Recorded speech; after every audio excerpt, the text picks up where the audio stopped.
So, as this evening, right here at 26 2nd Avenue, the Matchless Gifts storefront, but discussion from the Bhagavad-gita is chapter 18, text 19, text 1-9. This chapter is titled Conclusion, the Perfection of Renunciation.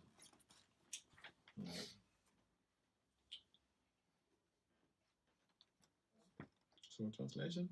According to the three different modes of material nature, there are three kinds of knowledge: action and performer of action. Now hear of them from me. Please kindly, responsibly repeat. According to the three different kinds, according to the three different modes of material nature, according to the three different modes of material nature, there are three kinds of knowledge: there are three kinds of knowledge, action and performer of action. action and performer of action. Now hear of them from me. Now hear of them from me. So, translation. Purport. In the 14th chapter, the three divisions of the modes of material nature were elaborately described. In that chapter, it was said that the modes, or the mode of goodness, is illuminating, the mode of passion, materialistic, and the mode of ignorance, conducive to laziness and indolence. All the modes of material nature are binding. They are not sources of liberation. Even in the mode of goodness, one is conditioned. In the 17th chapter, the different types of worship by different types of men in different modes of material nature were described. In this verse, the Lord says that He wishes to speak about the different types of knowledge, workers, and work itself according to the three material modes.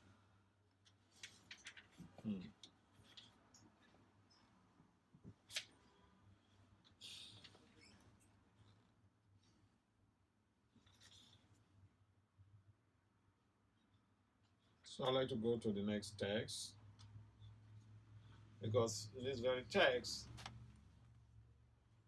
Lord Krishna is letting Arjuna know that it's an introductory talk. This is what I'm going to say. It's like before you say something, you're making the reader or the hearers know what you intend to say.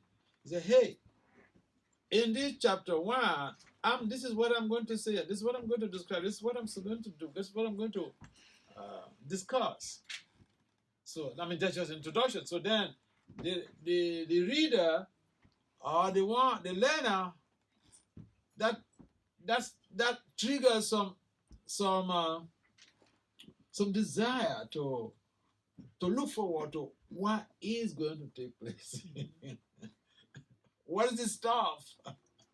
So Krishna is introducing, yeah, I got some stuff for you. Are you ready to hear it? Are you ready to hear it? So let's get to understand the stuff. Let's get to hear about the stuff. It's like a bait. It keeps you, you want it. I'm just going to read the translation and the purport of chapter 20, text 20.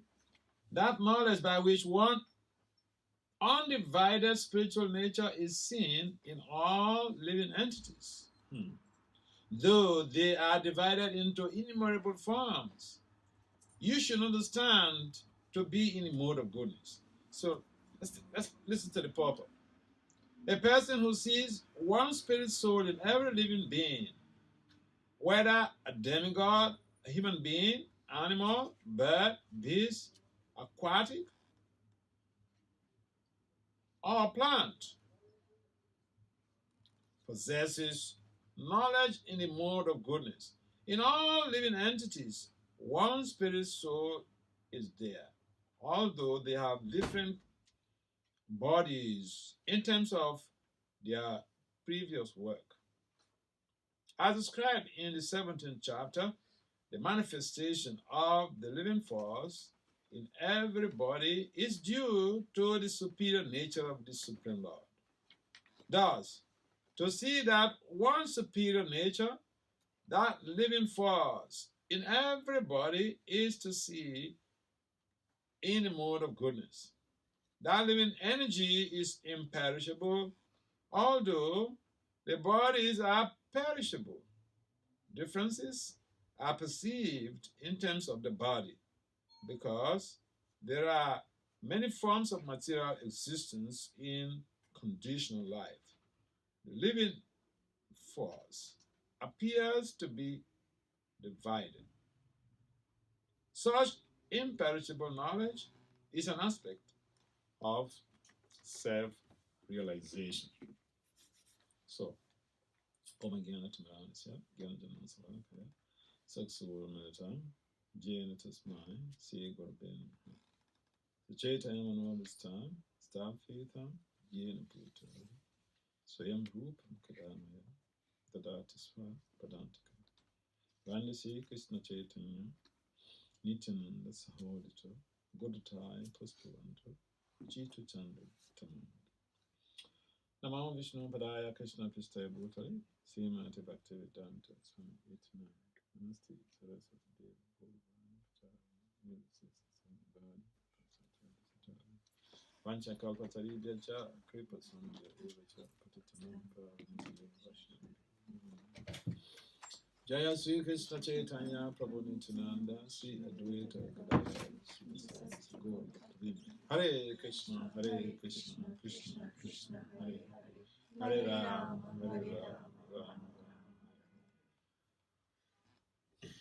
So this is an interesting text because it's talking about knowledge. Of course, all of the information, spiritual information that Krishna generated in the process of his dialogue with Arjuna, they are very much intriguing. They're very stimulating. Because in this text, it triggers an idea or a desire to be able to acquaint oneself with that superior knowledge in the mode of goodness. What is it? So we find that, knowledge means information culture. Knowledge implies that there are some things that we need to know and we have to learn it. So knowledge it has a very close relationship with learning. If we want to know something, then we have to learn. And learning is a lifelong process. It's a lifelong project. So you can say that the more you know, the more you want to know. The higher you are in terms of knowledge acquisition, the more desperate you want to know. Yeah. So I remember we were at a residency conference in Washington late last year. And so one of these professors is a very astute professor in the field of the management sciences. So she was making a presentation, and then Another professor says, "Oh, but I've never heard of this." Yeah, but they're in the same discipline, management, the same management science. So that is how the spiritual knowledge is when we hear about even the same text. So we hear this text today, chapter 18, Bhagavad-gita chapter 18, text 20. We read it. Next week, by this time, when we read it, that same text again. Say, oh, it seems I never heard of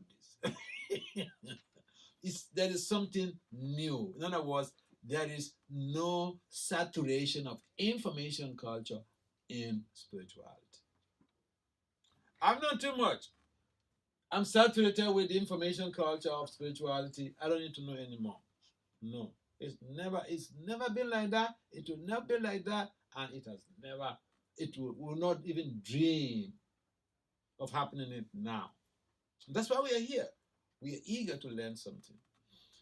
So, and that is in alignment with what Krishna, presupposes that for one who wants to understand the truth, who wants to know the truth, that eternal truth, that spiritual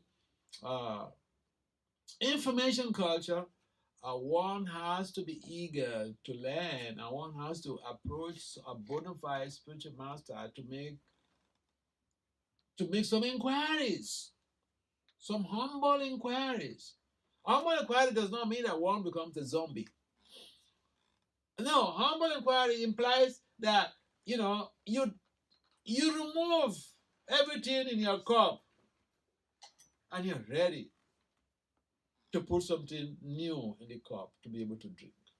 Because if the cup is full, where will you put whatever juice you have acquired or whatever drink you have? So spiritual humility implies that we may have some type of information culture, but then having understood that knowledge or spiritual knowledge is unlimited. Why? Because Krishna is unlimited. We should be ready to open up our hearts to new realizations. And when we have that culture of readiness to learn, we will naturally be alert.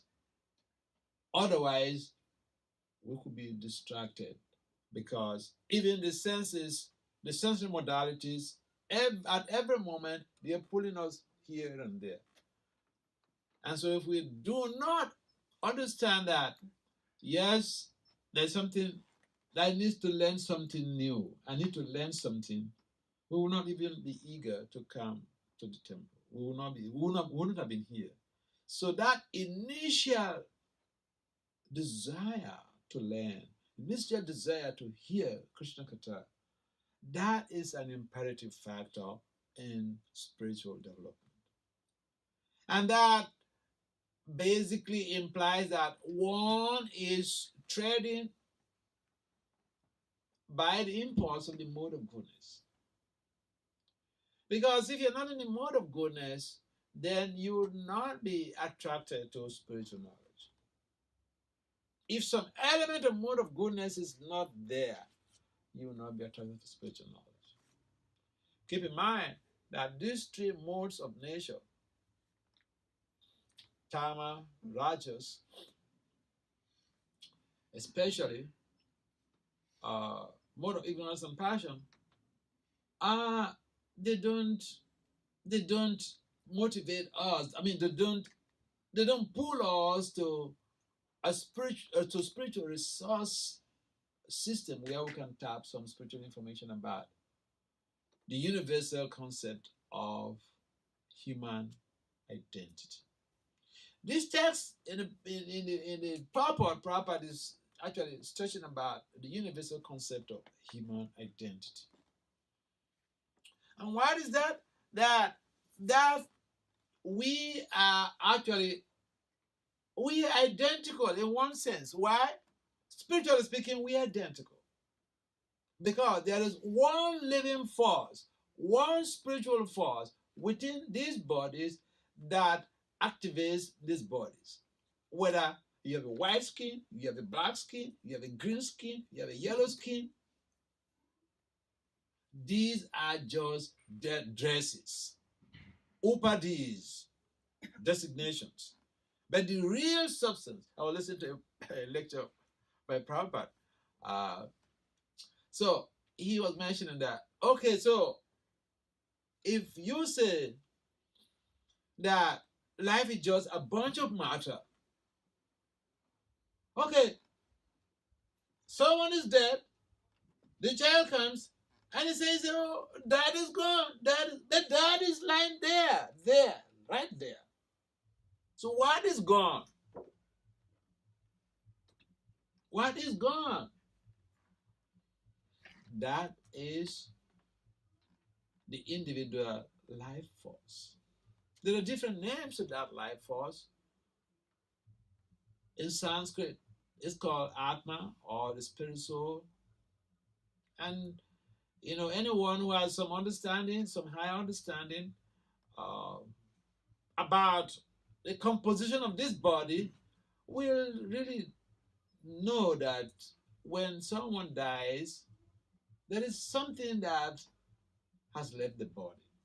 So that was the argument Prabhupada was making, that there's a difference between a dead body and a living body, and that difference is the fact that the living force is no longer there in the dead body. I have some years ago when I was a brahmachari in New Jersey, so I had an eye surgery. I had retinal detachment, so I had an eye surgery at New Jersey Medical School. And so some of these professors I was meeting, the medical doctors at the Department of Ophthalmology and Visual Sciences. So incidentally, the guy who was, the doctor who was to operate me, he's an MD and he has also a PhD in specialty field. So I was speaking with him. So I just wanted to get some idea from him about what, based on his experience in the medical field, he's seen people dying. So I said, so what do you think when someone dies? What has really happened? Without wasting any time, he said, something has left the body. That's what he said. That's what he said. He said, I said, what is that something? He said, that's what we have been battling over the years. We're battling over to figure out. So a number of scientists, they know something gets missing when death occurs. And therefore, we should appreciate the fact that Prabhupada has documented this information for us, and this knowledge is in the mode of goodness. That is essentially what Prabhupada mentions in this purport. There's knowledge in the mode of passion, there's knowledge in the mode of ignorance, but these have to do with materialism and destructive intentions and destructive actions. We may have so much of knowledge about how to create a bomb and how to detonate that bomb. That's not knowledge in the mode of goodness. Obviously not. But even people who have knowledge in the mode of ignorance, destructive knowledge, they do quote Bhagavad-gita. Are you aware of that? Yeah. Professor Oppenheimer, the guy who helped to develop the atomic bomb, and he was the one who detonated it. When he detonated the atomic bomb, and the destruction ensued, he quoted Bhagavad-gita. It's a time I am the destroyer of the worlds.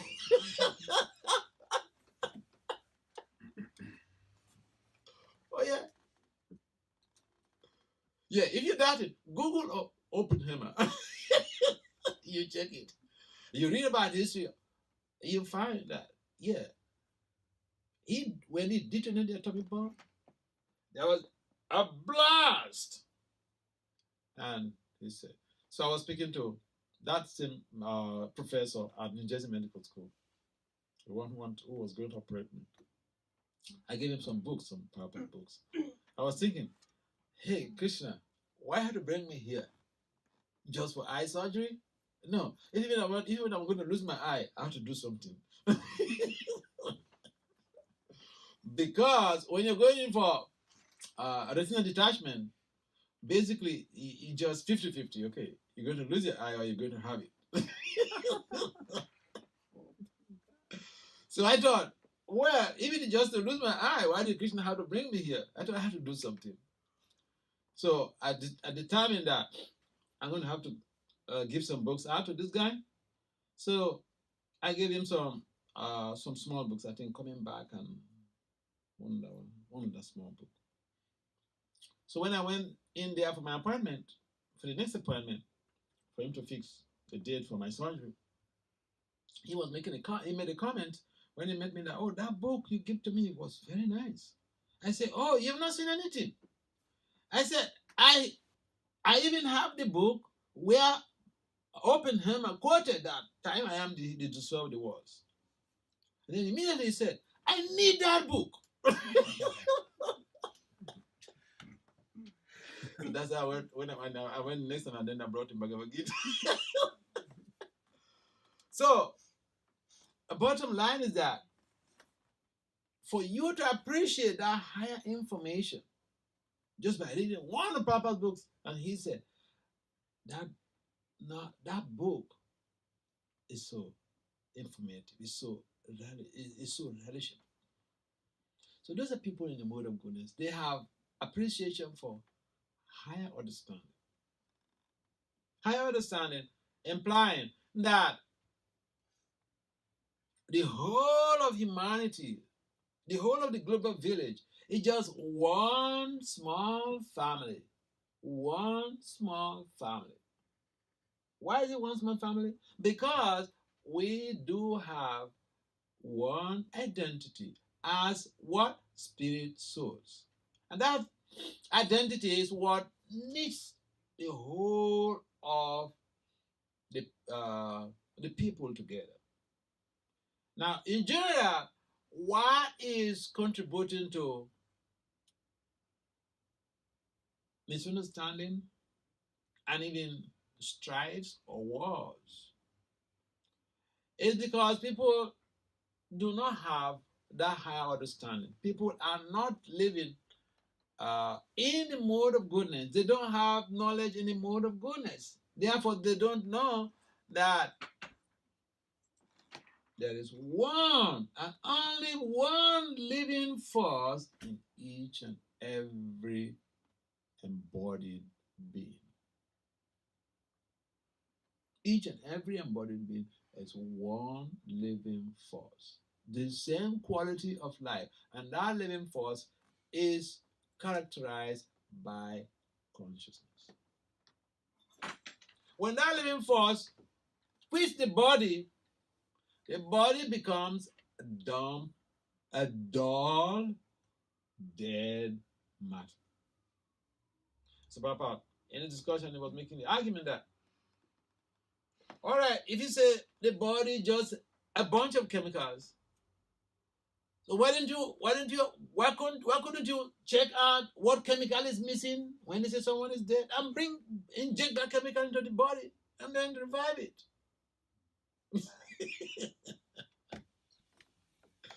Yeah. So this knowledge of how the soul is the activation force of this body. I mean, it's like you have a cell phone, you need a SIM card to activate it. You may have, what's the latest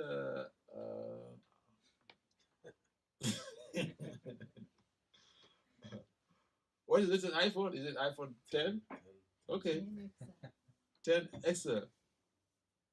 Whatever it is. You say you have the latest iPhone. If you don't put, if there is no SIM card, the phone is not going to be activated. It just is beautiful, it's nice, attractive. But there's nothing, you can't do anything with it. But that's not the purpose of having a phone. That's not the purpose of buying an iPhone. Not to just use it to decorate your pocket. It's to use it for communication and other type of information technological activities. What really makes the phone functional is a small chip. It has SIM card.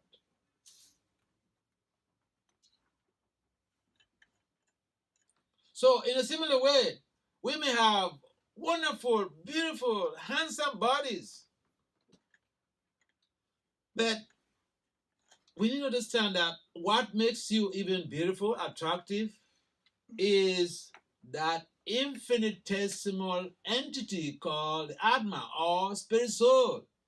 And when that soul is gone, either by commission or by omission, the body becomes useless.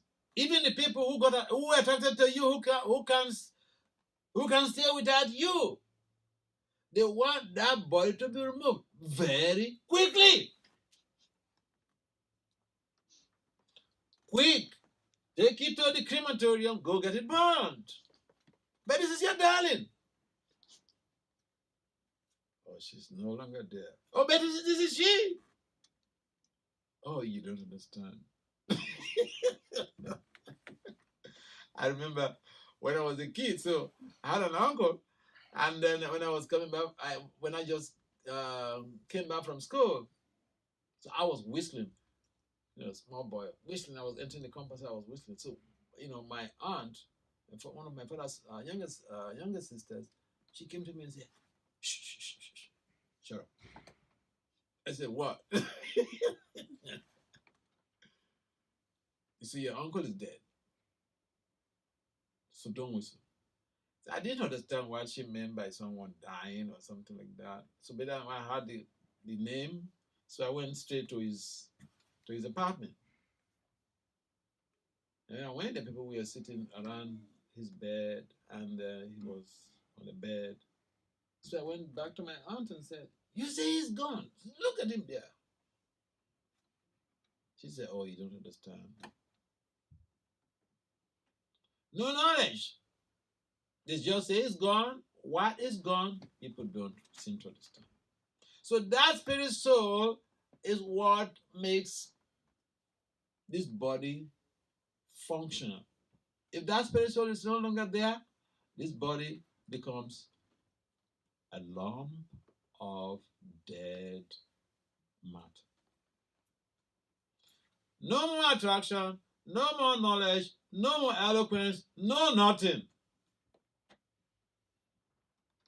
So the Bhagavad-gita gives us precise information about this spirit soul. Especially in chapter 2, Krishna gives delineation. He characterizes the soul as not being, you can't burn the soul, you can't kill this, it's completely beyond the force of time. The soul cannot be killed. You cannot burn it in fire. Nothing you can do. Why? Because it's a spiritual spark. It's a spiritual entity. And again, Krishna describes this, that it's so small. In the Purana is mentioned 1/10,000 the tip of the air. So it's so infinitesimal that suppose it is even a material substance, is difficult. It would have been difficult to see it under the microscope. 1/10,000 the tip of the air. So this knowledge is described here in this text as knowledge in the mode of goodness. This knowledge is not meant for destruction. But even when you have knowledge in the mode of ignorance, you have developed some destructive bombs or whatever, you can still read Bhagavad-gita like Oppenheimer did. But then the difference is that you have to see how you are aligning your information culture with the information technology, spiritual information technology of the Gita. In other words, being able to see people as spirit souls and being able to identify that living force in you is the same living force in each and every body. Think about it. If people on this planet begin to cultivate this knowledge, that could be the source of universal peace. Oh yeah. Because then the so-called discrimination is no longer going to be there. Because if you see, if we have the same spiritual identity and that information is being disseminated, people will get to appreciate other people around them, people appreciate their neighbors, appreciate anybody they see, not disrespecting or disregarding people based on gender and age.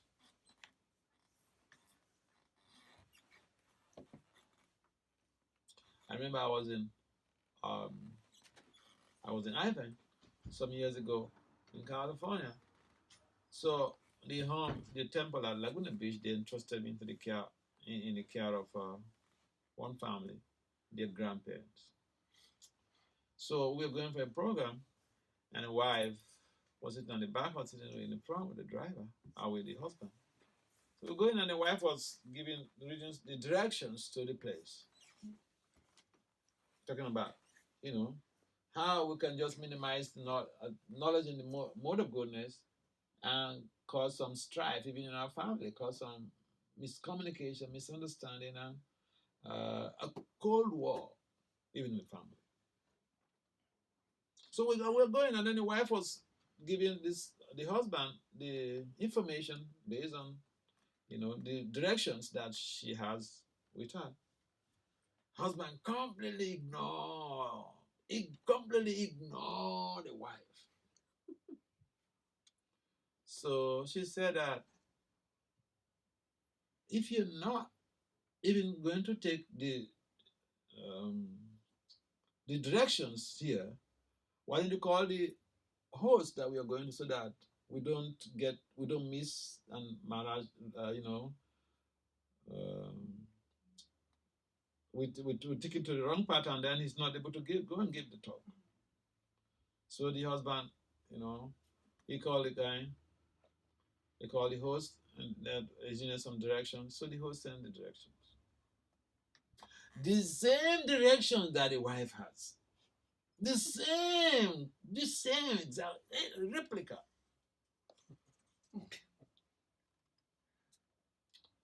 So we started going, and then we got to the gate. So he stopped, and then he got down to ring the bell.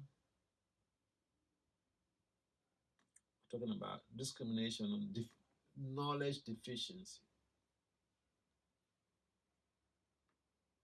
or emotional abuse based on knowledge deficiency.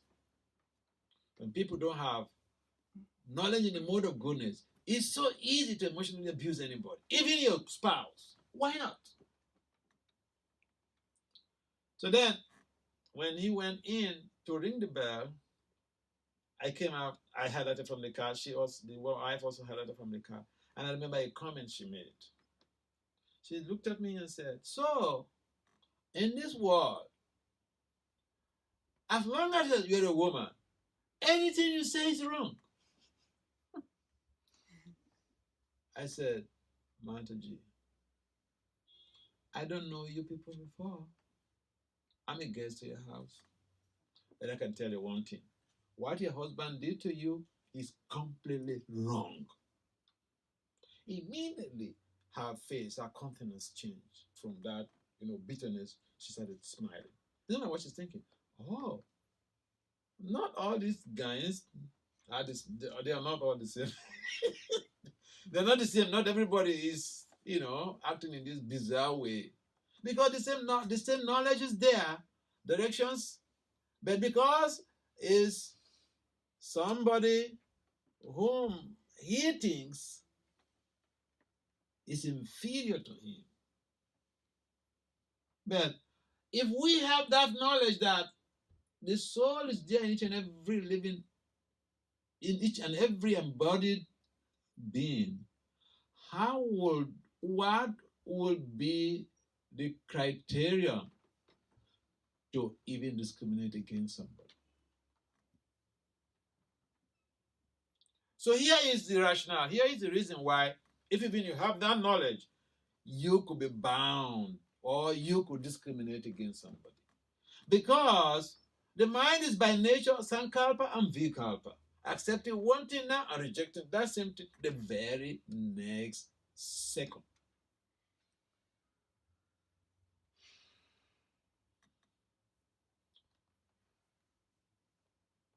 And that's the reason why you find people who are supposedly very good and they could also do bizarre things. The nature of the mind. The modes of nature are vying for supremacy in our lives. The mode of goodness, the mode of passion, the mode of ignorance, they are not in static equilibrium.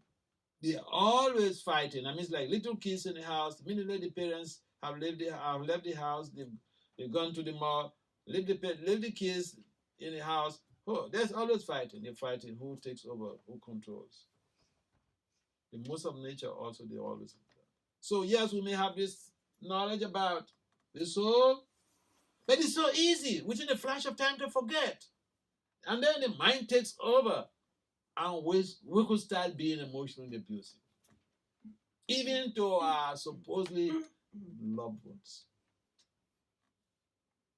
So this is a tricky way of material existence. And therefore, devotional service enables us to be in constant remembrance, or provides a constant reminder for us to always be aware that I am not this body. I am Brahmasmi. I'm a spirit soul. Think about it. The whole crisis on this planet are based on this gross ignorance.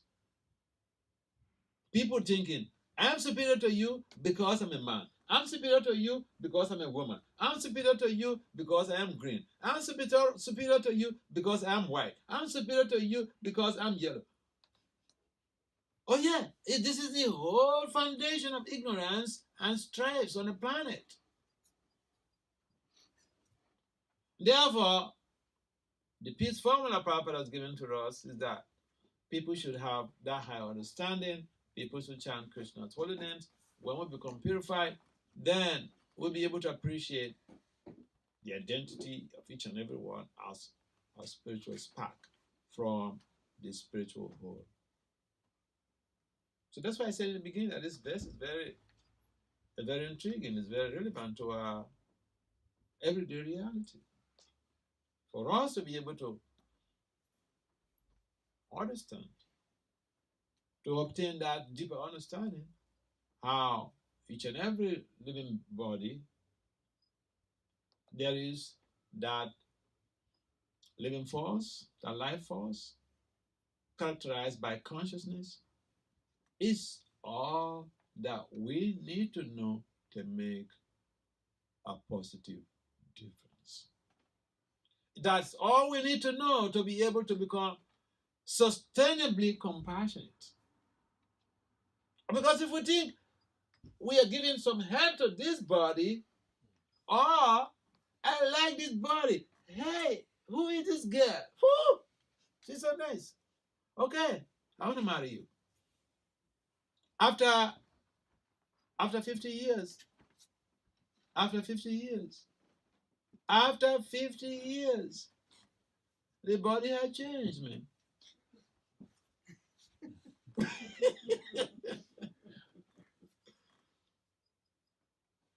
So we need to have a culture of knowledge in the mode of goodness. And how do we? A culture means a type of civilization, and it comes with regularly getting yourself immersed or involved in that very tradition. And that tradition is reading the Gita, chanting Krishna's names, because then we get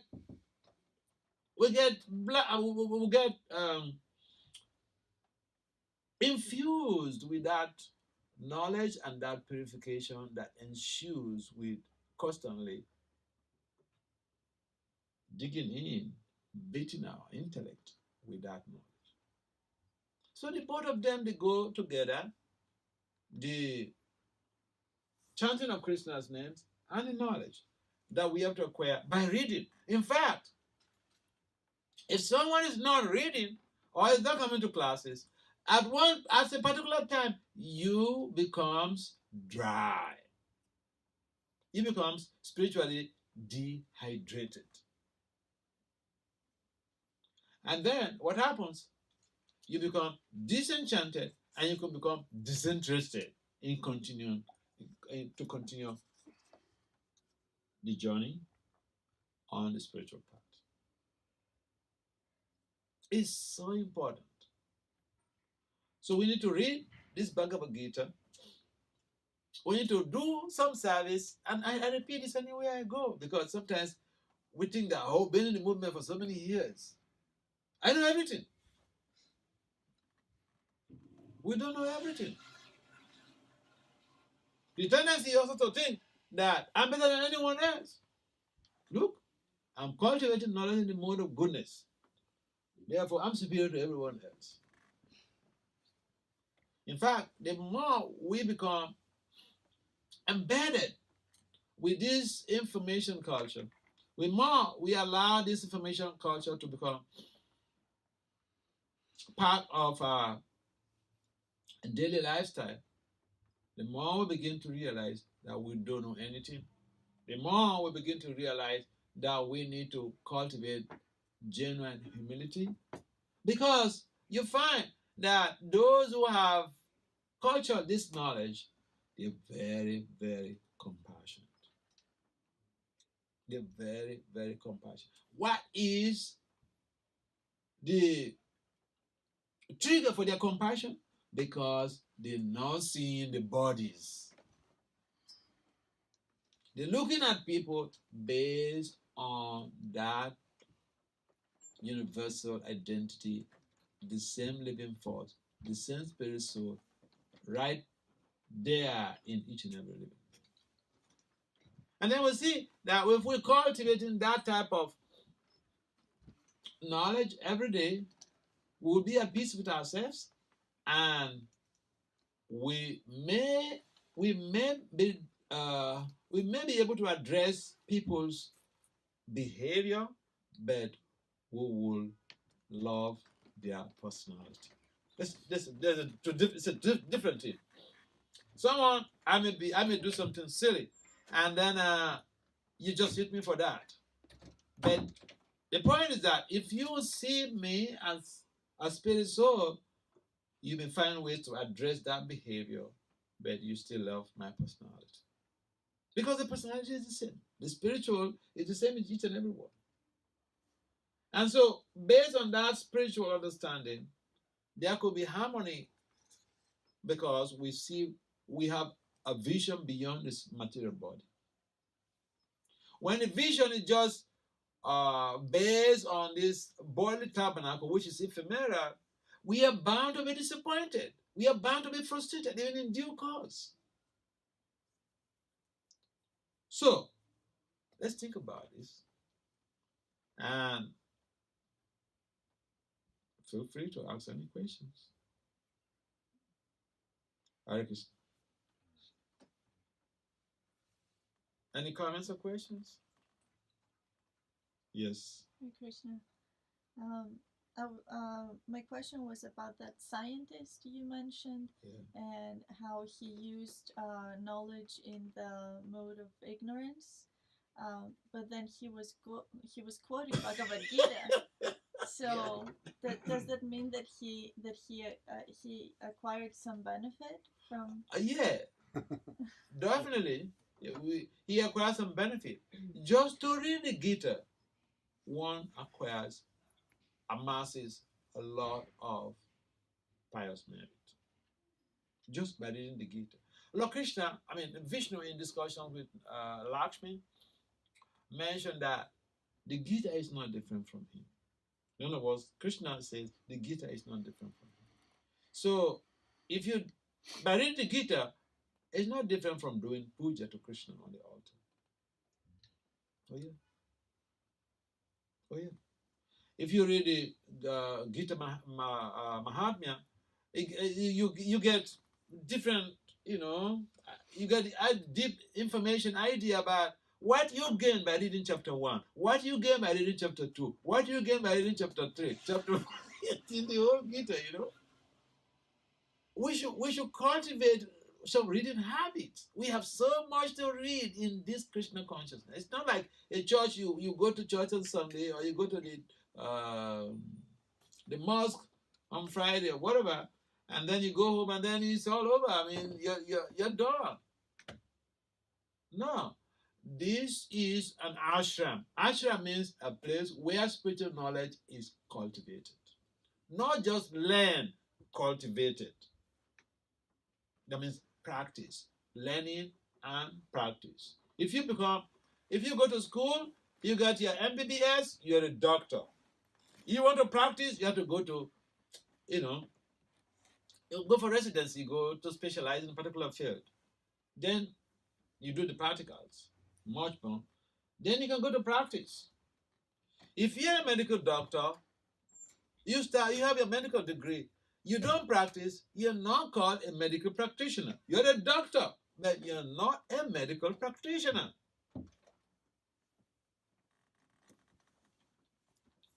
So the whole idea is that we should be, devotee practitioners.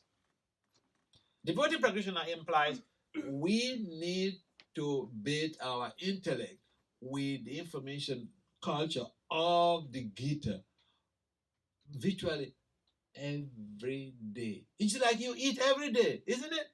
I don't eat every day. Raise up your hand. I think everybody eats every day. We eat every day. Spiritual knowledge, if even it's just one line, we should try. Our lives will never be the same.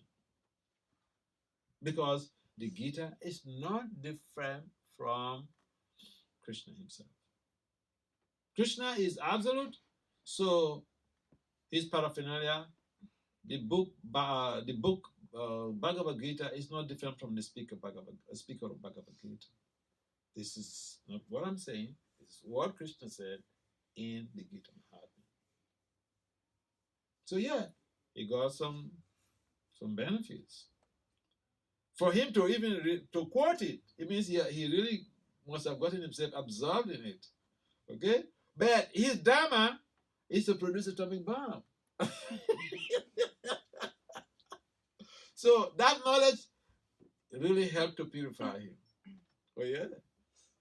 And that is why the more we experience an elevated in Krishna consciousness, we will be able to acquire, skills on how to direct people based on their inclinations or based on their work proclivities. So here is somebody whom you say, oh, is a destroyer. He could do Bhagavad-gita. The question is, will it benefit from that? Yes. Benefit from that.